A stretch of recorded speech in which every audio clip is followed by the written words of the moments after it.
7,000 ہے, 6,000 ہے, 5,000 ہے, تیرا خرچہ 25,000 میں نہیں چلتا, تیرا خرچہ 50,000 میں نہیں چلتا, اور تو اماموں کی تنخواہوں میں کوئی اضافہ کرنے کے لیے تیار نہیں ہے. ٹرسٹیوں اور صدروں, متولیوں, سیکریٹریوں, کان کھول کر سن لو, قیامت میں سب سے سخت عذاب تمہارے اوپر ہوگا, اور تمہارا ہی حساب و کتاب بہت سختی کے ساتھ لیا جائے گا.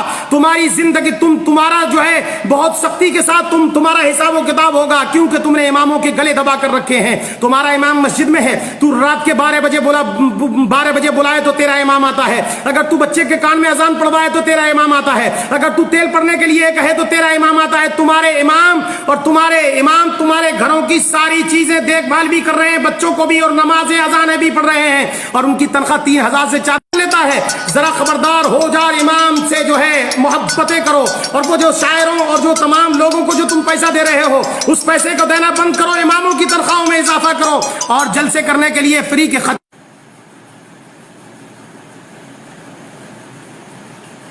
خطیبوں کو پیسہ دینے سے بہتر یہ ہے کہ اپنے اماموں کی تنخواہوں میں اضافہ کر دو, تاکہ قیامت میں تم سے حساب و کتاب.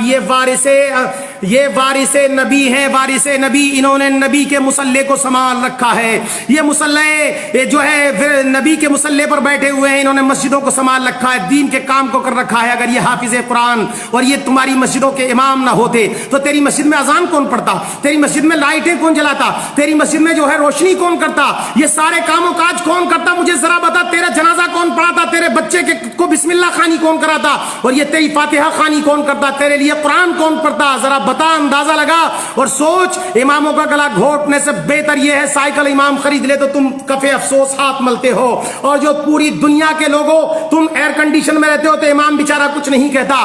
تم جو ہے تمام بڑے بڑے کمرے اور کوٹھیاں اور بنگلے خریدتے ہو, تم سے امام کچھ نہیں کہتا, اور مگر تم جب کوئی امام چھوٹی سی جھگی اور جھونپڑی خرید لیتا ہے تو فجیدہ کرنا شروع کر دیتے ہو. جگہ جگہ چغلی کے اڈے کھول رکھے ہیں تم نے, اماموں کی برائیاں کرنے پہ لگے ہوئے. 1,000 نیکیاں کرتا ہے امام, 1,000 اچھے کام کرے, اگر کوئی غلطی ہو جائے اس سے تو تم پکڑ لیتے ہو. سنو ظالموں, ڈاکہ ان دکانوں میں پڑتا ہے جن میں مال ہوتا ہے, جن میں ہیرے اور جواہرات ہوتے ہیں, جن کے اندر دولت ہوتی ہے, ان دکانوں میں چوری ہوتی ہے. جن مکانوں میں کچھ نہیں ہوتا, جن دکانوں میں کچھ نہیں ہوتا, ان میں چوری نہیں ہوتی. اس سے پتہ یہ چلتا ہے کہ امام بہکا اس لیے تھا کہ اس کے پاس ایمان کی دولت تھی, شیطان اس کا اس لیے پیچھا کر رہا تھا. تیرا پیچھا کیا کرتا؟ تو خود ہی شیطان ہے, تیرا پیچھا کیا کرے گا شیطان؟ تو امام کا پیچھا اس لیے کیا کہ اس کے پاس دولت ایمان تھا, وہ قوم کا پیشوا تھا. ظالموں, ان اماموں کے ساتھ بدتمیزیاں کرنا بند کر دو. جب تک کوئی قوم بلندی تک نہیں پہنچتی, جب تک کہ اپنے پیشواؤں کی عزت نہیں کرتی. تم نے دنیا کی, تیری 25,000 تنخواہ ہو تو تیری پور نہیں پڑتی, 50,000 ہے مولانا پھر بھی کمی رہ جاتی ہے. تیرے بہترین کپڑے اور تمام کے تمام انتظام و انسرام دیکھ کے امام نے کبھی آہ نہیں کری. مگر سن, امام عطر لگا لے تو تجھے پریشانی ہوتی ہے, امام اچھا کپڑا پہن لے تو تجھے پریشانی ہوتی ہے, امام شیروانی سلوا لے تو تجھے پریشان ہوتی ہے, امام سائیکل پر چلا جائے تو تجھے پریشان ہوتی ہے. تو فلائٹوں میں گھومے, امام سائیکل پر گھومتا ہے. ظالموں, تو تمہیں تکلیف ہو جاتی ہے. اپنے اماموں کے پیچھے نہ پڑو. قیامت میں جب مصطفیٰ پیارے پوچھیں گے کہ میں نے اپنی ملکیت اور میراث کا ان کو پیشوا بنا کر کے تمہارے بیچ میں بھیجا تھا, جنہوں نے تمہارے بچوں کو قرآن پڑھایا, جنہوں نے تمہارے لیے قرآن خوانی پڑھی, جنہوں نے تمہارے لیے جو تلاوت کلام اللہ کیا, جنہوں نے تمہارے بزرگوں کے لیے ایصال ثواب کیا, جس نے تیرا 40واں 10واں پڑھا, جس نے تیری فاتحہ خوانی کری, ان اماموں کے تم ہاتھ دھو کر پیچھے پڑ گئے تھے.